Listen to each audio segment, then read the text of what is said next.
Hello and welcome to part 2 of chapter 5. So we finished off last time on how to implement the RAID drives. Okay, so let's continue. Don't forget, I'm going to ask you to write notes, so pay attention. Write them down so you can upload them at the end of the video. All right, so we went through the RAID drive. Now we're up to here, okay? So the file system itself, there's something called the NAS, the Network Attached Storage. These are external drives, sometimes used to make hard drives storage available for the entire network. So these are big storage area drives that you can use. Maybe used with a PCIe enhanced eSATA connections. All right, so now let's get into the file system. The file system, remember, like the NTFS and the FAT32, those are the ones that actually keep track of all the files that are placed on the hard drive. So when you click save, or when you install an application on your drive, you are actually giving it to the file system, the NTFS or the FAT32. They take your file, break it up into smaller pieces, and they place it in sectors on the drive, and they make sure that no one else uses that area where they place it. When you need to retrieve the file, you're asking the NTFS to give you the file. So he goes out and brings the files together for you from the location where he placed them and gives them back to you. If for whatever reason the NTFS, the file system, which is located in the boot sector, gets corrupted, you're in trouble.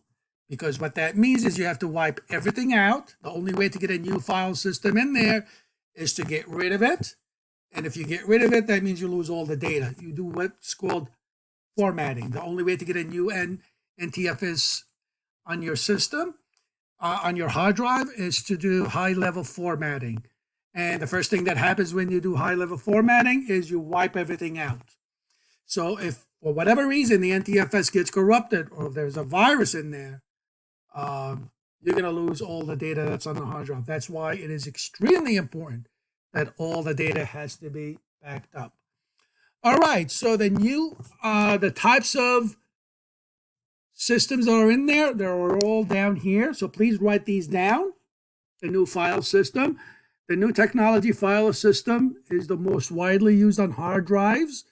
The EXE FAT. This is used for large capacity removable hard drives, including the USB flash drives, memory cards, or external drives.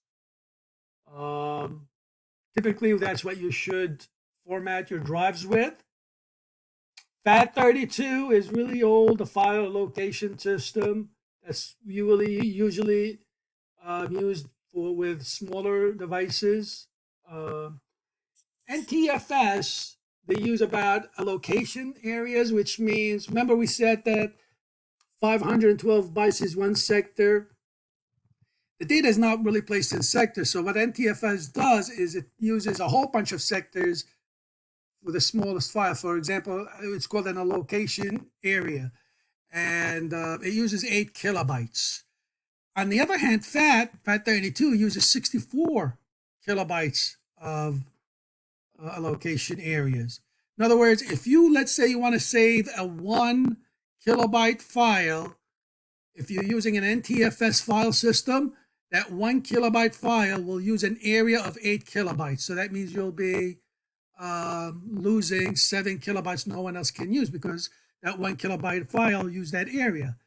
If you saved it on a FAT32 disk, you'll lose 63 kilobytes, right?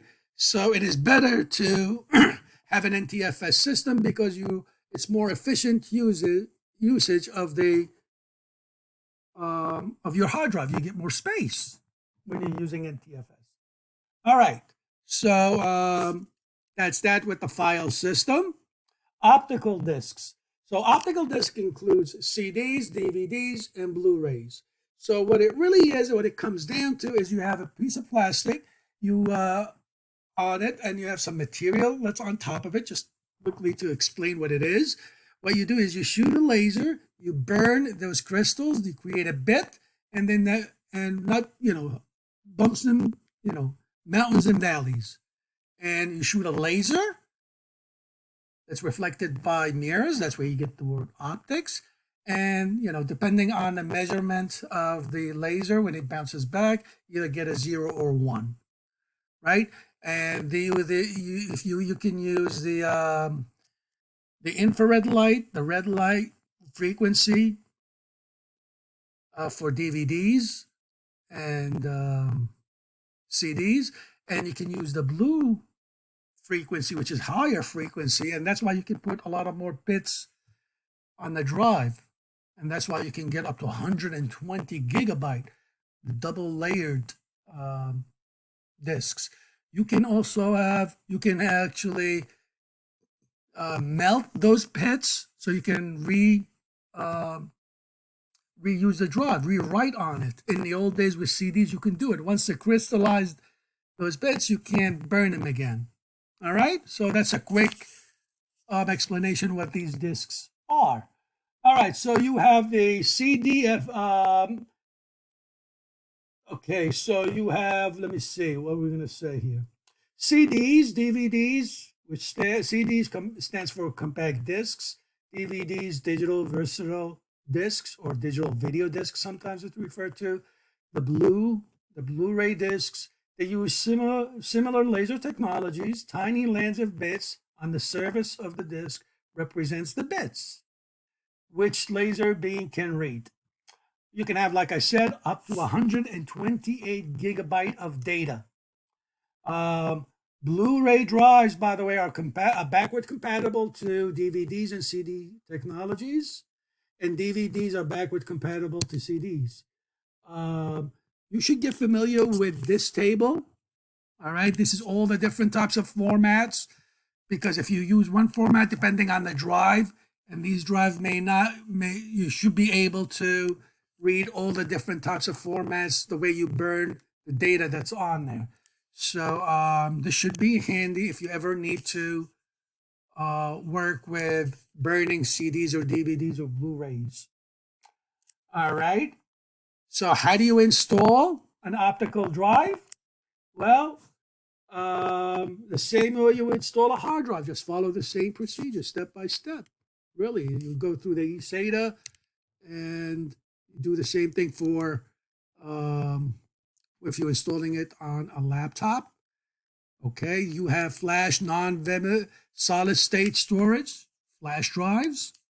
They can go, current USB flash drives range to the size of 200 megabytes all the way to 2 terabytes. And of course, they can go by many names. Flash pen drive, jump drive, thumb drive, key drive, right? And they are types of solid states, of course. The same solid state drives that you put on inside the computer. You have memory cards also. Memory cards might be used for digital cameras, tablets, smartphone, MP3 players, digital camcorders, and any other portable devices. And most laptops have memory card slots built in through a card reader.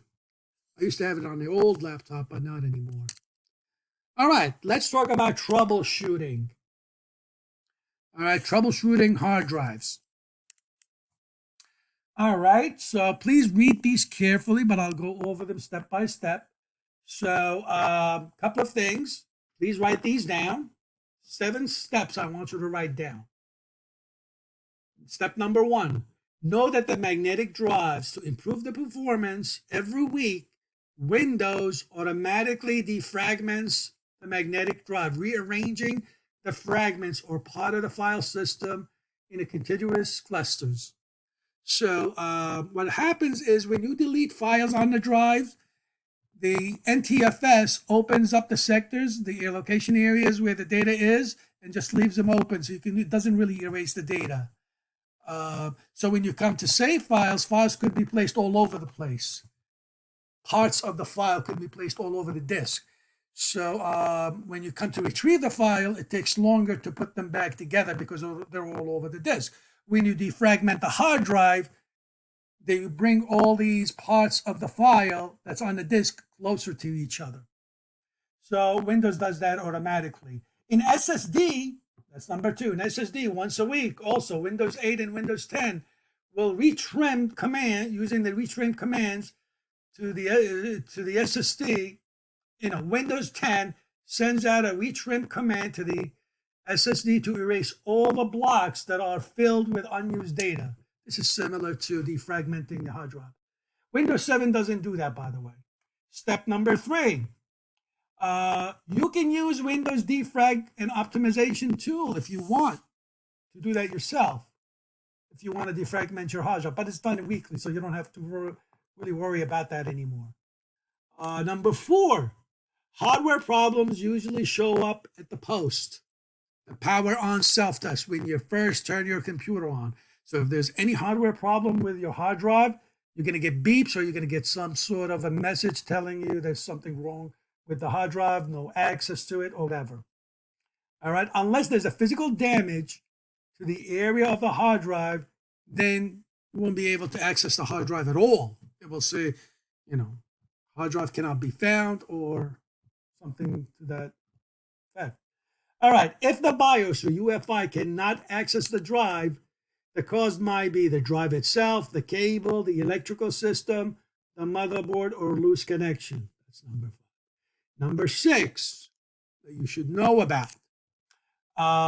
With RAID, after the array has rebuilt, your data should be available. If you change RAID drives, let's say. And however, if one of the hard drives in the array has gone bad, you need to replace the hard drive. After you replace the failed hard drive, you must add it back to the RAID array. This process is called rebuilding a RAID volume. So in other words, if the RAID for whatever reason fails, you got to take it out, put a new one in, and then reset it up through the software that came in with the RAID controller, with the RAID driver, to set it back up. If you get the blue screen of death, that's what BSOD, that's probably a hard drive problem. You can go to the startup repair by pressing F10. You can use the check disk command. You probably have to run it in the administrator in the command prompt. Just go through these steps, step by step. There's about 13 steps that I want you to go to. So also, the last thing I want you to know is follow steps that starts on page, what page is this? 253. So step 1, 2, let me see, 10, 11, 13, up to 15. All right, so if you ever think that you have a hard drive problem, this is the place to refer to. This is a good reference place at the end of chapter 5. All right, so write all the parts that everything that I told you to write up, and that's the ending of chapter 5. And I'll see you in chapter 6. Don't forget to submit the notes as homework. All right, I'll see you then.